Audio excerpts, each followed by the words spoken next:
വലിയ കമ്പനികളുടെ CSR fund ഉപയോഗിച്ച് ഇങ്ങനെ പകുതി വിലയ്ക്ക് ഇരുചക്ര വാഹനം വാഗ്ദാനം ചെയ്തുള്ള തട്ടിപ്പ് സംസ്ഥാനത്തിന്റെ പല ഭാഗങ്ങളിലുണ്ട്. ഓരോ ഭാഗത്തു നിന്നാണ് ഇപ്പോൾ പരാതികൾ ഉയരുന്നത്. നമ്മൾ ഇപ്പോൾ കണ്ടത് പറവൂരിൽ 1000-ലധികം പരാതികളാണ്. കായംകുളത്ത് 20-ലേറെ പരാതികളാണ് ഇതുവരെ പോലീസിന് ലഭിച്ചത്. ഇനിയും ഏറെ പേർ പരാതിയുമായി മുന്നോട്ട് വരും എന്ന് തന്നെയാണ് പോലീസ് വിചാരിക്കുന്നത്. പകുതി വിലയ്ക്ക് സ്കൂട്ടർ, ലാപ്ടോപ്പ്, തയ്യൽ മെഷീൻ തുടങ്ങിയവ വാഗ്ദാനം ചെയ്തായിരുന്നു തട്ടിപ്പ്. കുടുംബശ്രീകൾ വഴി സ്ത്രീകളിൽ നിന്ന് പണം വാങ്ങിയായിരുന്നു തട്ടിപ്പ് നടത്തിയിരുന്നത്. കേസിൽ അറസ്റ്റിലായ മുഖ്യപ്രതി അനന്തകൃഷ്ണൻ തന്നെയാണ് കായംകുളത്തും തട്ടിപ്പ് നടത്തിയത്. ഇയാളുടെ അറസ്റ്റോടെയാണ് തങ്ങൾ തട്ടിപ്പിനിരയായെന്ന് കൂടുതൽ പേർ മനസ്സിലാക്കുന്നത്.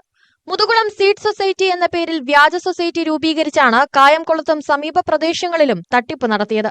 ഈ സൊസൈറ്റിയുടെ പേരിൽ മാത്രം 2 കോടിയിലധികം രൂപയുടെ തട്ടിപ്പ് നടന്നതായാണ് വിവരം.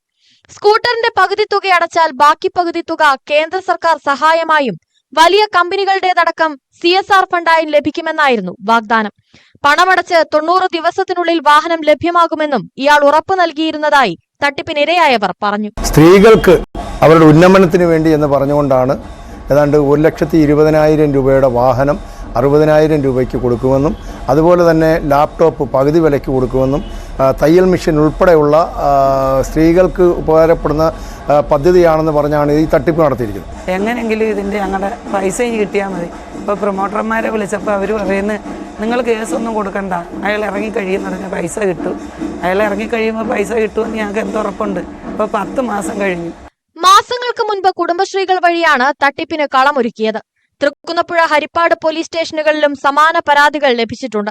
മുതുകുളം, മാവേലിക്കര, ചെങ്ങന്നൂർ, ഭരണിക്കാവ് തുടങ്ങിയ സീഡ് സൊസൈറ്റികളുടെ ഗുണഭോക്തൃ സംഗമം എന്ന നിലയിലും പരിപാടി സംഘടിപ്പിച്ചും വിശ്വാസ്യത പിടിച്ചുപറ്റിയിരുന്നു. ന്യൂസ് 18 കായംകുളം.